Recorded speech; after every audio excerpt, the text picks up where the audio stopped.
Salut à tous, on se retrouve pour l'épisode 3072 du Zap Image. On commence aujourd'hui en ce dimanche 29 septembre avec des anniversaires comme d'habitude. Et tout d'abord le gardien georgien Mamardashvili, le gardien de Valence, il fête aujourd'hui ses 24 ans. N'oubliez pas que là il est à Valence mais il appartient maintenant à Liverpool, il a été transféré l'été dernier, mais il arrivera à Liverpool l'été 2025 pour remplacer Alisson Becker. En gros, Liverpool l'a prêté une saison à Valence. Donc bon anniversaire à lui, à d'autres anniversaires comme je sais pas, tiens, Steve Mounier, ancien attaquant de Brest, il fête aujourd'hui ses 30 ans maintenant, il joue du côté du championnat allemand.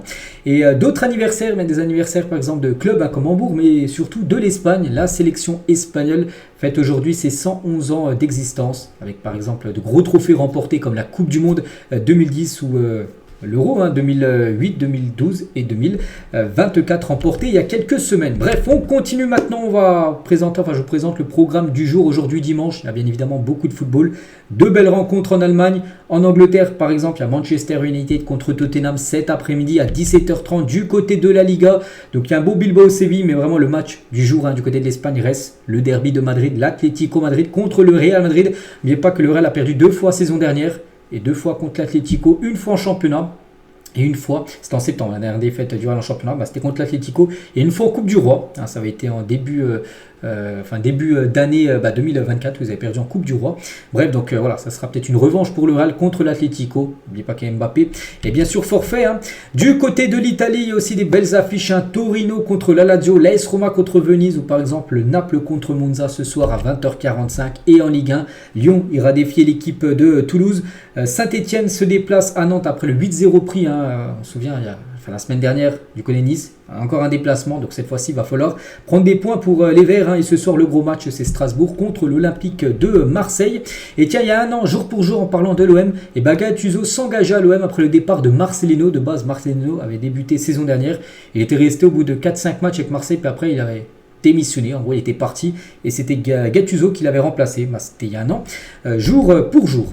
On continue, on va parler du Real Madrid, un aperçu du maillot domicile du Real Madrid pour la saison prochaine, donc toujours bien sûr la couleur blanc, le maillot domicile a toujours été comme ça, toujours avec les sponsors Adidas et Mirai Flybetter qui payent plus de 100 millions d'euros par an les deux, pour figurer sur le maillot du Real. Donc il va être sublime bien sûr ce maillot saison prochaine côté madrilène. Et côté Real ce soir contre l'Atlético, Jude Bellingham devrait être titulaire. N'oubliez pas ses stats comme club et sélection, il est déjà à 56 buts et 44 passes D à 21 ans, c'est complètement dingue pour Jude Bellingham.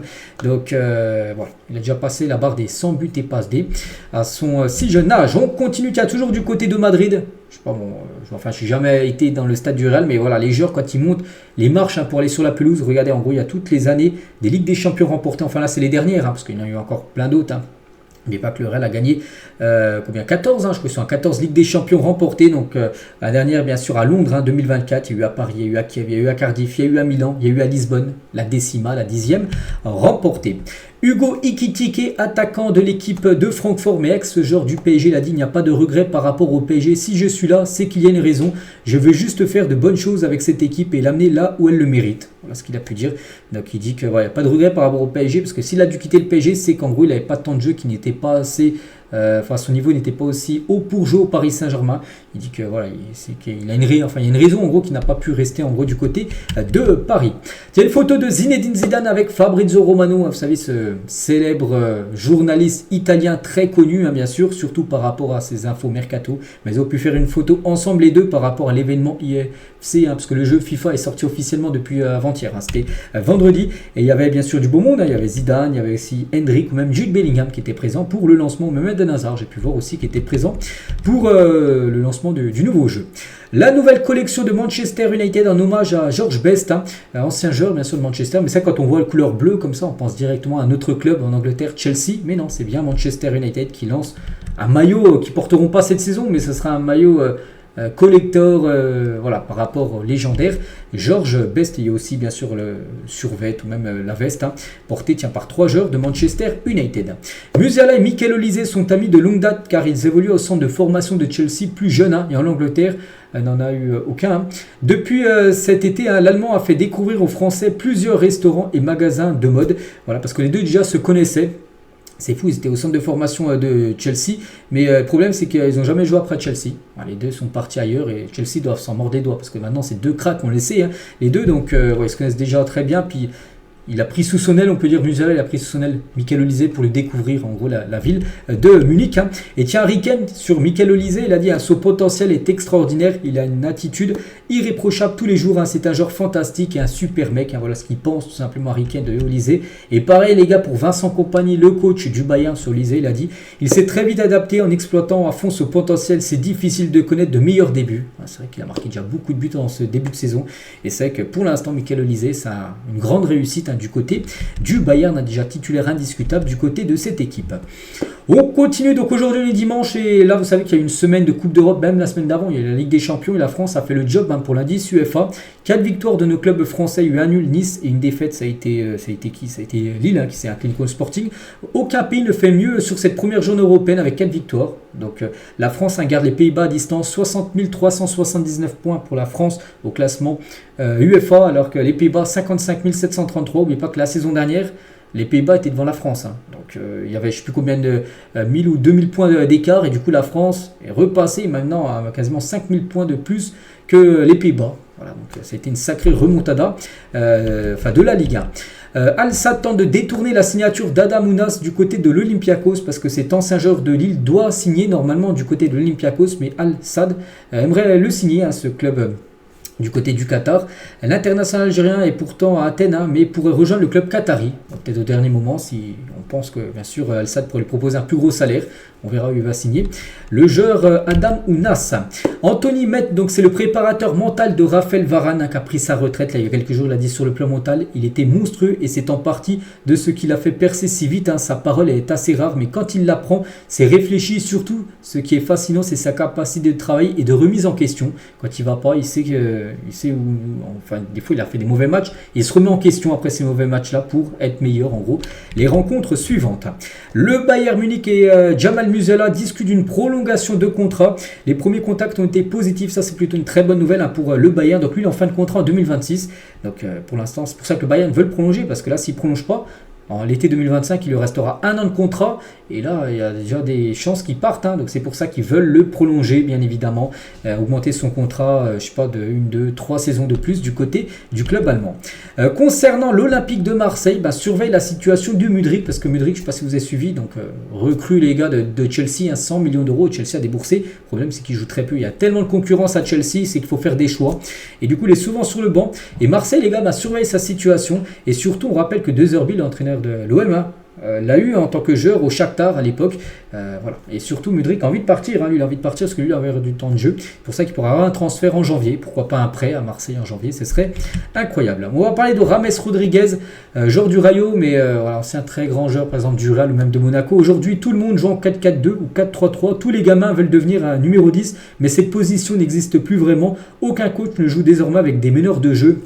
Maintenant, ils veulent que des joueurs rapides qui ont des qualités en 1 contre 1. C'est vrai que le football, on peut dire, il a changé. C'est qu'avant, tu avais des numéros 10, comme, je sais pas, comme Zidane, comme Del Piero, là, tous ces joueurs-là.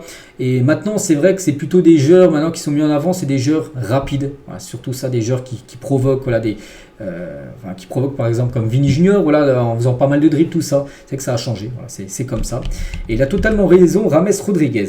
Regardez ce classement des meilleurs buteurs africains actuels en sélection nationale. Le meilleur actuellement, on parle, hein, parce qu'il y a des autres joueurs qu'on pourrait inclure, bien sûr, en joueurs qui ont déjà pris leur retraite, comme Drogba par exemple, ou Eto'o, mais les joueurs actuellement encore en activité, c'est ça là, le meilleur buteur, donc avec 56 buts comme inscrit du côté de la sélection égyptienne. Matteo Guendouzi ouvre la porte à un retour à l'Olympique de Marseille. Il a dit, hein, ça peut être une belle opportunité dans le futur. C'est un club que j'ai dans mon cœur. Voilà. C'est qu'il a joué quelques années, hein, du côté de Marseille. Maintenant, je crois qu'il est à la Lazio, hein, je crois. Guendouzi, mais voilà, un retour à Marseille, ce serait pas un non, hein, ce serait même un oui, tout simplement pour Guendouzi. Et il dit, hein, que l'OM va remporter un trophée. Cette saison, il a dit, je vais rater 0 match de l'OM. Donc ce soir, tiens, il joue Marseille, il va certainement être devant sa télé pour regarder ce Strasbourg-Marseille. Et il a dit, je n'ai aucun doute, hein, qu'ils vont soulever un trophée cette saison. Je ne sais pas lequel, mais c'est sûr. Bon, après, il n'y en a pas 50. Hein. C'est soit la Ligue 1, soit la Coupe de France, hein, pour Marseille, parce qu'il n'y a pas de Coupe d'Europe, il n'y a pas de Coupe de la Ligue, donc il n'y a ni de Trophée des Champions, donc ce sera une des deux compétitions. Bon, je sais pas, oui, ça peut être jouable, hein, pour Marseille, une des deux, voire les deux, hein, parce que ils peuvent se focus à 100% sur le championnat de la Coupe de France, vu qu'il n'y a pas de Coupe d'Europe. Mais bon, il faut que déjà ce serait déjà incroyable, hein, du côté de Marseille. Schalke 04 veut Raoul, ancien joueur, tiens, de Schalke 04, mais maintenant entraîneur de l'équipe B. Et en gros, ils aimeraient le faire venir. Hein. Deux dirigeants se sont déplacés à Madrid pour le rencontrer, lui promettent les clés d'un projet, une maîtrise quasi totale. Il est néanmoins peu probable qu'il quitte la Castilla, donc l'équipe réserve du Real Madrid actuellement. Donc on verra, parce qu'en 2010, il jouait à Schalke 04. N'oubliez pas que Schalke actuellement est en deuxième division allemande et ils aimeraient nommer simplement Raoul à la tête de l'équipe première. Tiens, quelques programmations de matchs et c'est officiel. L'OGC Nice recevra l'AS Monaco le dimanche 27 octobre. Donc là, aujourd'hui, on est le 29. Donc dans moins d'un mois, il y aura un Monaco-Nice. Non, un Nice-Monaco, parce que ce sera Nice. Ça sera bien sûr un gros match. Hein. Voilà, parce que c'est le derby. Hein. Les deux villes, je sais pas, il y a combien, peut-être une vingtaine de kilomètres. Donc voilà, ce sera un gros match. Donc ce sera le dimanche 27 à 17h. La veille, les gars, le samedi 26, ça sera un gros match. Hein. Ça sera un autre derby. Lens recevra l'équipe de Lille. Là aussi, un gros match. Et le 27, pour revenir dimanche 27, il y aura aussi Marseille qui recevra le PSG. C'est vrai que là, le week-end du 26 et 27, les gars, il sera énorme. Hein. Donc en Ligue 1, par exemple, le 26, il y aura Lens, Lille, Nice, Monaco et OM PSG. En Liga, il y aura le Real, Barça, le Classico, le samedi 26. En Serie A, donc le dimanche, les gars, il y aura un Inter, Juventus. Et en Première Ligue, donc le 27, le dimanche, c'est-à-dire Arsenal, Liverpool et Chelsea, Newcastle. Voilà, donc ce week-end, il y a dans à peu près un mois, il y aura des énormes affiches hein, avec des grosses rencontres tout simplement. Hatem Ben Arfa aurait pu rejoindre l'AS Saint-Etienne en début de carrière. Donc Hatem était dans le trou complet. Lyon voulait le vendre pour une poignée d'euros à Saint-Etienne. C'est un très jeune joueur. Il s'est mis à bosser comme un fou. Et je peux vous dire qu'Hatem, quand il bossait, c'était une machine, vraiment un truc de fou. Comme tout joueur qui bosse, il explose. Hein. Équipe de France, départ pour Marseille pour 12 millions d'euros. L'aventure était lancée. Voilà, c'est son ancien préparateur physique. Hein, qui dit en gros qu'il aurait pu jouer à l'AS Saint-Etienne au lieu de rejoindre l'équipe de Lyon. Lenny Yoro est impressionné par Manchester United. Il a dit pour moi Manchester United est le plus grand club du monde, même quand j'étais plus jeune. Les joueurs qui étaient présents, l'histoire, les fans, tout est grand ici. C'est un club encore plus grand que je ne le pensais. Voilà ce qu'il peut dire. Bon après peut-être il aurait rejoint le Real, peut-être il aurait dit exactement la même chose que le Real est le plus grand club du monde. Et vu qu'il a Manchester, il dit que c'est Manchester le plus grand club du monde. Mais voilà, c'est vrai qu'actuellement blessé, n'oubliez pas que c'était blessé, c'était en plus en match amical, hein, c'était lors des matchs de pré-saison aux États-Unis. Bon, on espère qu'il reviendra. Je crois qu'il a été blessé 3 ou 4 mois, Lenny Yoro, donc là il doit faire son retour peut-être novembre à peu près. Il n'a toujours pas joué une minute en match officiel, mais voilà, il a hâte, hein, bien sûr, et il sait qu'il est dans un très grand club. Jean-Philippe Mateta rêve de l'équipe de France. Si je pense que Thierry Henry a parlé de moi à Didier Deschamps, j'espère, hein, la sélection a toujours été dans ma tête. C'est vraiment un rêve d'enfant depuis que je suis petit. Je veux porter ce maillot, donc pour l'instant, il a porté le maillot de l'équipe de France. Olympique là lors des Jeux, il a reçu la médaille d'argent, il était plutôt bon, mais maintenant voilà, son rêve c'est de porter le maillot de l'équipe de France A. On verra parce que c'est jeudi, hein, jeudi à 14h que Deschamps dévoile sa liste et c'est vrai qu'Mbappé n'est pas là, il est forfait et ça a peut-être une bonne nouvelle, on peut dire pour Mateta qui pourrait être appelé, on verra. Le FC Barcelone souhaite prolonger Rafinha, donc voilà, Rafinha il fait un début de saison quand même exceptionnel et le Barça souhaite prolonger tout simplement l'ancien joueur du stade rennais. Pep Guardiola sur le procès ouvert contre Manchester City par rapport aux 115 accusations de violation du fair play financier. Il a dit je veux défendre mon club, surtout en ce moment quand tout le monde espère que l'on soit relégué et rayé de la carte parce qu'il y en a beaucoup en gros qui veulent que City soit sanctionné parce que City ça fait des jaloux comme en Angleterre, ils gagnent la Première Ligue, ça fait 4 ans d'affilée qu'ils gagnent la Première Ligue, donc je suis sûr qu'il y a plein de clubs comme Arsenal, Chelsea, ils aimeraient en gros qu'ils soient rayé de la carte et qu'il soit en 2e ou 3e division et voilà, ça mettra un autre champion on peut dire, donc voilà, lui il espère bien sûr qu'il n'y aura pas de sanctions contre City. N'oubliez pas qu'il y a le procès là, ça fait déjà plus d'une semaine, hein, pratiquement tous les jours il y a des enfin lui il y va pas Pep, mais voilà, des dirigeants de City y vont pour voir, et là on connaîtra très prochainement ce sera quoi les sanctions pour le club de City. Le média suisse Blick donc révèle que le président de la FIFA Infantino est logé dans un luxueux appartement avec vue sur le lac de Zug, hein, dont le loyer mensuel 8 370 € par mois, hein, le prix de la location enfin, est pris en charge par son employeur, donc en gros c'est la FIFA qui paye son appartement les gars sur magnifique vue sur le lac de Zug, je sais pas trop où c'est, peut-être en Suisse, j'en sais rien, mais voilà, concernant Infantino, hein, ça se passe très bien pour lui. Le PSG cible Victor Gyökeres, l'attaquant suédois du Sporting qui fait un début de saison, hein, bien sûr monstrueux, donc il a déjà marqué 15 buts en 6 matchs, hein, comme cette saison, c'est fou, et c'est vrai que ce joueur, bon, il est pisté par le PSG, mais pisté aussi par Arsenal, par Chelsea, par Tottenham, par Liverpool, ils envisagent tous de le recruter, déjà moi j'aurais pu penser qu'il aurait quitté Sporting là, lors de l'été 2024, ça n'a pas été fait, mais l'été 2025, on ne le voit pas rester encore au Sporting. Je pense qu'il peut jouer vraiment dans une top équipe. Donc voici toutes les équipes intéressées, dont le Paris Saint-Germain.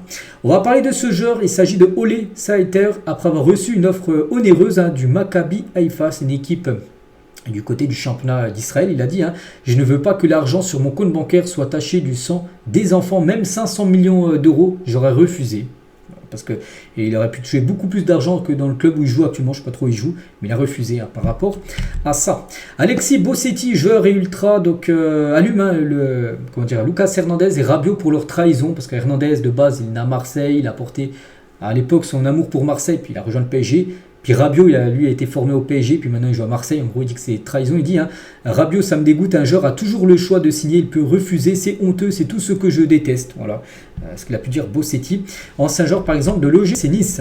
Nicolas Sarkozy, ancien président de la France, n'a pas aimé la façon de faire de Kylian Mbappé sur son départ du PSG. Il a dit parce que Sarkozy, il n'est plus président. Je ne sais même plus s'il est encore en politique, mais il est souvent là, présent lors des matchs du PSG. Là, souvent ça. On le voit souvent dans les sièges présidentiels du côté du Paris Saint-Germain du Parc. Lors des matchs à domicile, il a dit Kylian a donné 7 ans au club. On ne doit pas l'oublier. Je peux comprendre qu'il a eu envie de partir. Je peux comprendre son rêve. Mais je comprends plus difficilement la manière dont il l'a mis en œuvre, en gros. Qu'il est parti comme ça. Puis maintenant, il demande, vous savez, plus de 55 millions d'euros à l'équipe de Paris. Pour tout ça, voilà, pour Sarkozy, ça passe pas trop. Pour Santi Canizares, ancien gardien espagnol, Thibaut Courtois, le meilleur gardien au monde. Il a dit Thibaut Courtois, le Diego Maradona, le Léo Messi, le Cristiano Ronaldo des gardiens de but. Il est tellement meilleur que les autres. Il est performant tous les jours. C'est devenu normal. Courtois est le meilleur gardien que j'ai jamais vu. Le magnifique message comme de Canizares sur Thibaut Courtois. Officiel, Thomas Müller est nommé joueur du mois d'août du côté du Bayern Munich. Félicitations bien sûr à cette légende, Thomas Müller. En plus, je crois que on avait parlé il y a quelques semaines, c'est le joueur le plus capé de l'histoire du Bayern. Et voilà, meilleur joueur du mois d'août, c'est Thomas Müller. Fabregas, explique comment les jeunes joueurs devraient dépenser leur argent. Au lieu de prendre des avions privés, au lieu d'acquérir de super voitures, prenez un chef à la maison, un chef cuisinier, un coaching, un mental et un autre en préparation. C'est le meilleur investissement qu'ils puissent faire. Mais voilà, il dit que maintenant, les jeunes préfèrent gaspiller leur argent dans des jets privés, tout simplement, pour aller, j'en sais rien où. Et on finit aujourd'hui avec Totti. Donc hier, c'était plutôt avant-hier son anniversaire. Avant-hier, il a fêté ses 48 ans. N'oubliez pas que ce joueur, les gars, depuis 92 jusqu'à 2017, il était joueur du côté de l'AS Roma. Et tiens, on finit avec lui. Et juste une petite info sur Totti. Donc le 11 septembre 2016, l'AS Roma est mené 2-1 face à la Sampdoria. Le match est suspendu pendant 1 heure en raison d'un déluge de pluie. Tous les joueurs, entraîneurs et remplaçants ont alors couru dans le vestiaire pour se protéger de la pluie alors qu'il pleuvait à saut. Sauf Totti, les gars, qui a continué à s'échauffer sur le bord du terrain. On peut le voir, c'était le seul. Tout le monde est reparti au vestiaire. L'arbitre il a dit il pleut trop, on va un peu au vestiaire. Donc le match ensuite repris et Totti est rentré et alors fait la passe sur le but égalisateur de l'AS Roma 2-2 avant de marquer à la dernière minute le but victorieux. L'AS Roma s'est imposé 3-2. Voilà ce que c'était bien sûr Totti. À l'époque, on finit avec lui aujourd'hui. Voilà les gars ce qu'il y avait à dire. J'espère que ça vous a plu. On se retrouve demain, bien sûr, demain lundi. On parlera comme chaque lundi de tout ce qui s'est passé sur le week-end. Allez, je vous souhaite une très bonne journée et à demain.